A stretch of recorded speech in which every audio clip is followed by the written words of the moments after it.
Okay. All right.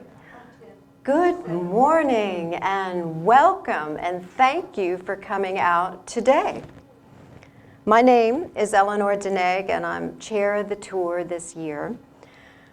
And I thank you for joining me for what I promise will be a fun insider's look at some of the incredible homes and gardens that will be featured in the 85th anniversary of the Maryland House and Garden Pilgrimage and Talbot County Tour on May 7th. My hope is that this is a mini tour today that will encourage you to come and see the real thing in person. Advance tickets are available for $35 at mhgp.org online or in person at Bountiful or Garden Treasures, where you can actually have a tour book once you buy the ticket. Tickets can also be purchased the day of the tour at the Talbot Historical Society and all tour sites for $40. We will be selling tickets here today for $35 and you will receive a tour book. The Maryland House and Garden Pilgrimage, MHGP, is a nonprofit organization dedicated to the preservation and restoration of architecturally significant properties in the state of Maryland. The organization was formed in 1930 as a committee of the Federated Garden Clubs of Maryland. Now, its own organization, its primary purpose continues to be the preservation and restoration of architecturally and historically significant properties in Maryland. Over the past 4 decades, the pilgrimage has raised and distributed well over $1 million. This year, funds will help restore Joseph's Cottage, located on the grounds of the Talbot Historical Society. In fact, you'll be able to see the cottage when you visit the Historical Society Gardens as part of this year's pilgrimage.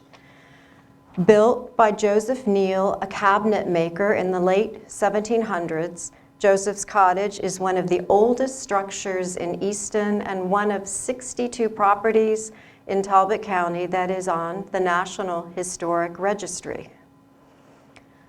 The Talbot County Tour is organized and hosted by the Talbot County Garden Club. We are a small but mighty group with approximately 100 very active members who work tirelessly to maintain several public gardens in Easton, including 5 Points Fountain Garden, the Children's Garden, and the Historic Society Gardens, as well as many green spaces around town.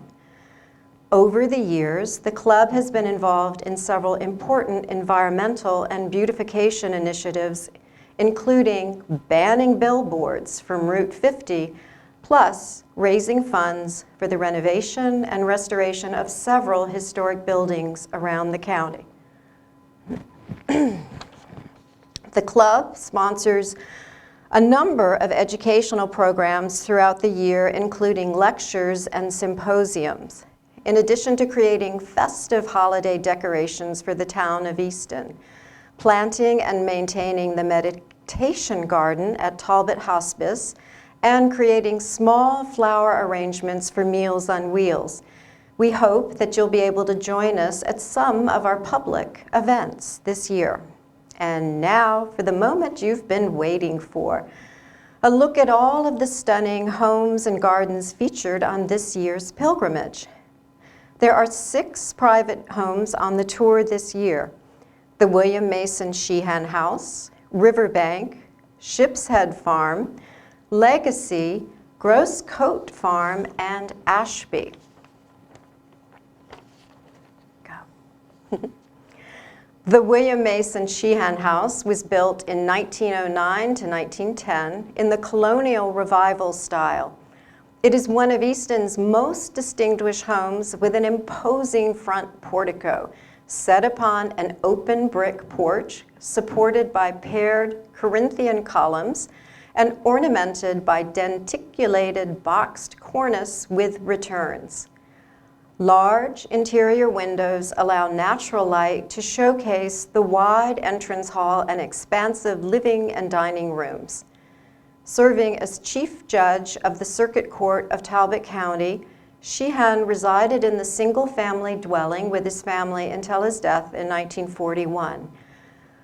Upon entering this lovely home, you are welcomed by the airy foyer. A grand staircase leads your eye upwards to the striking entrance to the office with its French doors and eyelet window. To the right of the foyer is the dining room, whose bay windows offer wonderful natural light and provide a clear vista through the home.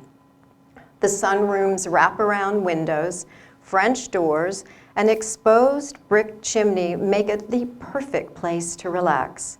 The architectural details and serene color palette in the kitchen with its light gray stone floors, white cabinets, and dark countertops offer a welcoming place for people to gather.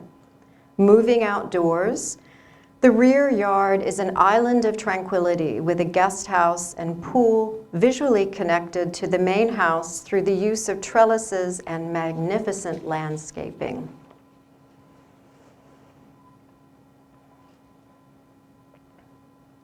Riverbank, filled with an elegant and crisp blue and white interior decor, is nestled along the banks of Dixon Creek, just off the Tredarvon River.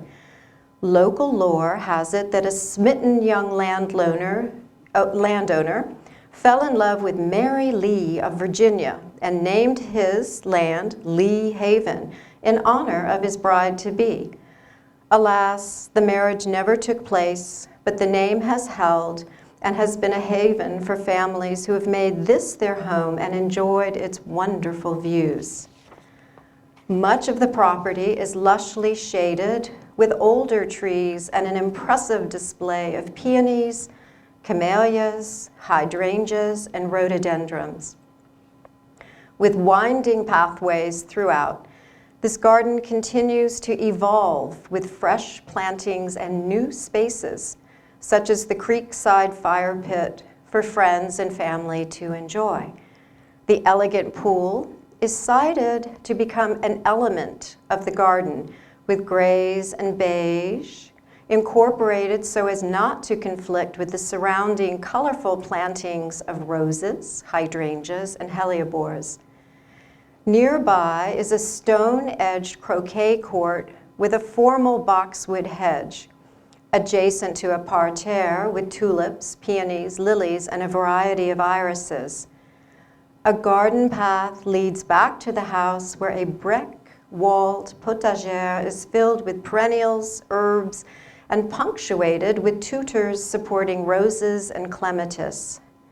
Follow the brick walk to the rear of the home to take in the waterside garden and the always blooming living shoreline just feet from the water's edge. This delightful property is a horticulturist's dream that must not be missed.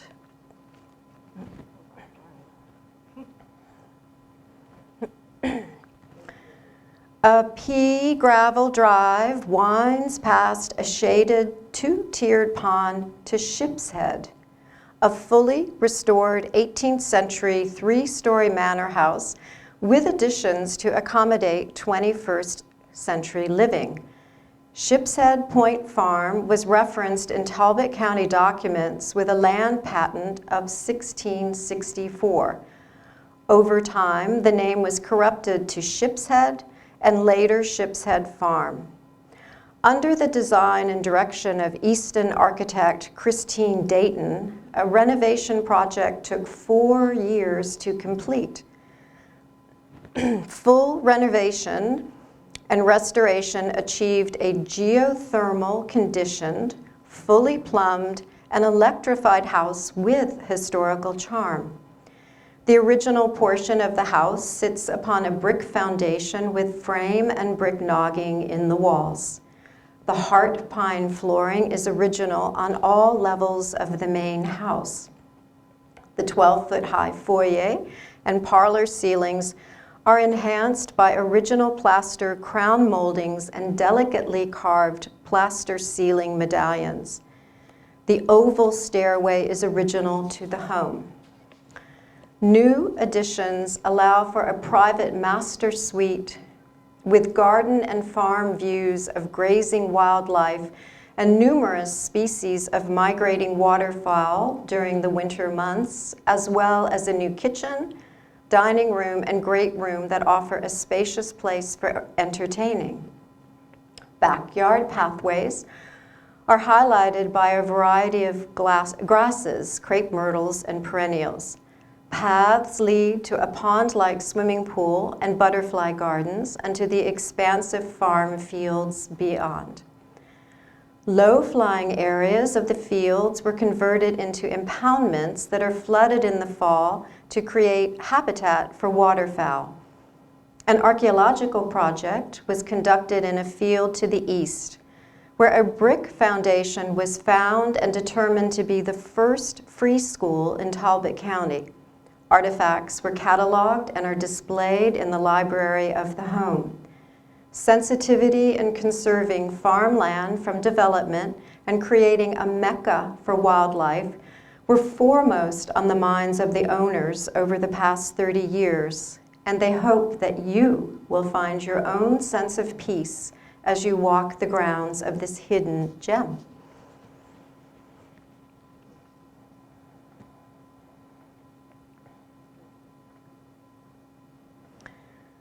Legacy. An 1870s Victorian house sits on a point of land that extends to the Miles River. The back of the house overlooks a large lawn with old and stately trees and a pool located halfway to the riverbank. The house is built in the shingle style that was popular in the 19th century northeastern coastal areas for those seeking a rustic rather than formal Victorian style.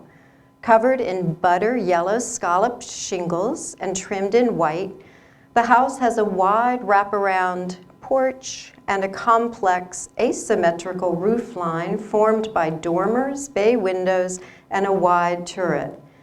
Pinewood floors and the original Victorian moldings with intricate wainscoting were restored. Soft wall colors juxtapose the dark pine floors, and high-gloss cream paint highlights the beautiful woodwork and architectural details throughout the house. A snappy kitchen and mudroom renovation is accompanied with stylish and fresh lighting fixtures. A tiger maple pocket door was discovered encased by layers of drywall. Many of the home's historic features have been preserved, including a pair of iron brackets that are mounted on either side of the front door jamb. They originally held a large iron bar across the door that was the 19th century version of locking up at night. Established around 1680, the now extinct Miles River Ferry transported passengers via canoe and later a flat-bottom boat that docked on what is now the property. According to History of Talbot County, 1661 to 1861 by Oswald Tillman, before the first Miles River Bridge was built in 1858, the only way to cross the river was by ferry. That was an important ferry crossing to Easton or St. Michael's for the owners of some of our great estates, such as Wye House, Gross Coat, and Hope House. And speaking of Gross Coat, the large brick dwelling located on a peninsula at the confluence of the Wye River, Gross Creek, and Lloyd Creek is a Georgian masterpiece dating from 1760. The property was in the Tillman family for almost 2.5 centuries and was patented originally to William Gross by Lord Baltimore on February 3rd, 1658. The dwelling had many additions through the years, eventually becoming a gracious plantation house. Christopher Weeks writes in his book, Where Land and Water Intertwine, the house grew and changed in a leisurely fashion with the family fortunes. In 1914, while significant changes were being made, an intricately carved mantel was found in the barn. The dining room floors were made from walnut trees that were blown down by a hurricane. The wood was cured by lying in the river for several years. The brick floor of the delightful kitchen is of herringbone design and was laid in 1804. The house has a pleasing wraparound porch specifically designed by famed Baltimore architect William Levin Smith to unite the many varied additions. The creamery, smokehouse, laundry, carriage house, and stables are of interest, as are the very old and magnificent trees, several of which are state champions. The present owners have added the small Roman Catholic chapel, which was consecrated by the Cardinal of the Archdiocese of Washington, D.C. in 2016. It is dedicated to St. Elizabeth Ann Seton of Maryland, who was America's first female saint. All are welcome to visit and say a little prayer. That's all right.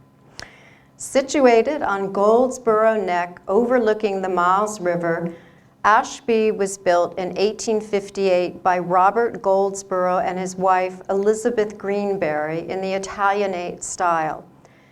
It was designed with a romantic sensibility on the highest point of land facing south with a rolling lawn and 2-mile vista of the river and prevailing breezes. The addition of a colonial revival portico in 1941 created a more formal Georgian mansion from the otherwise informal Italianate dwelling. The building is 2 bays wide and 2 bays deep and constructed on a brick foundation, reputedly part of an earlier foundation. The framed walls are covered with German siding. An elegant entry hall features impressive high ceilings, and the floor-to-ceiling windows in the great room illuminate the expansive interior rooms that overlook the river. The pool is surrounded by a formal brick wall with lavender beds and adjacent tennis court. The renowned Maryland political family and the original owners are descended from Nicholas Goldsboro, who immigrated from England and settled on Kent Island about 1670. Over 9 generations, the family played an influential role in Maryland and national political life from the 1690s until well into the middle of the 20th century. North of the house and kitchen is the family cemetery, enclosed by a high brick wall and stately gate. A long Williamsburg copy guest house with a formal box garden sits between the two. Many of the Goldsboros from Talbot, Kent, and Queen Anne counties are buried there. There are also 2 historic public properties on the tour this year: the Third Haven Friends Meeting House and the Talbot Historical Society Gardens, both just around the corner from the library. Third Haven was completed in 1684. Today, it is the oldest documented building in the state. As one of only a handful of 17th century dwellings surviving in the Tidewater region, it is listed with the Maryland Historical Trust. The Talbot Historical Society Gardens were designed, planted, and are maintained weekly through the growing season by our garden club. One of the previous house and garden pilgrimages raised funds to build the beautiful brick wall that surrounds the garden today, creating this serene green oasis. I hope that what you have seen today encourages you to enjoy and come and join the Maryland House and Garden Pilgrimage Talbot County Tour, which takes place on May 7th. These photos give you just a taste of what awaits you. And please let me know if you have any questions. And we are selling tickets today, and you can receive a program. The tickets are for $35. And my thanks to Sarah Robbins and our PR committee, and thank you all for coming out today. Good.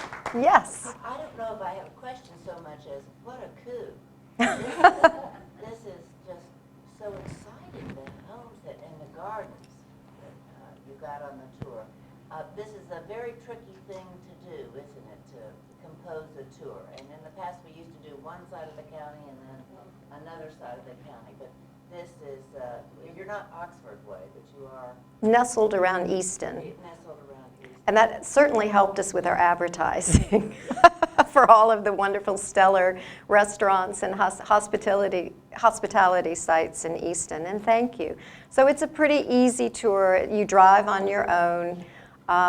There is parking at each site. There are no tour buses, and hopefully this is all going to move smoothly with the parking and space.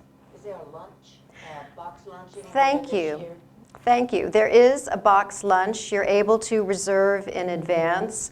It's $17, and it's a great menu, and the lunch will be offered at Third Haven Meeting House. And again, there's parking there, and we'll set up some tables and chairs.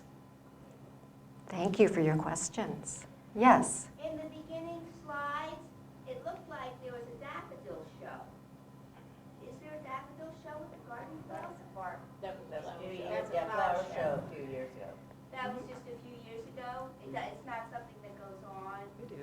They do. We have flower shows throughout the year, yes.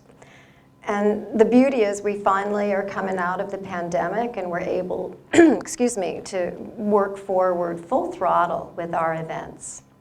Was there a daffodil show this year? No. No, not this Not year. yet. We're getting moving. All right. The Irish show is going to take place here in the library on May 7th. It's the same day. It's a real Oh. bummer. But if people are driving, and I think the Irish show is from 12 to 3 in this room. So it's really, really Oh, good. And close by. close by, right. And it's Wonder- Friday to work, so I can do the Irish show, but not the tour. Aw. So it's really nice I could see this. Oh, I'm so glad you were able to come. Good. Any other questions? Thank you all for coming out today.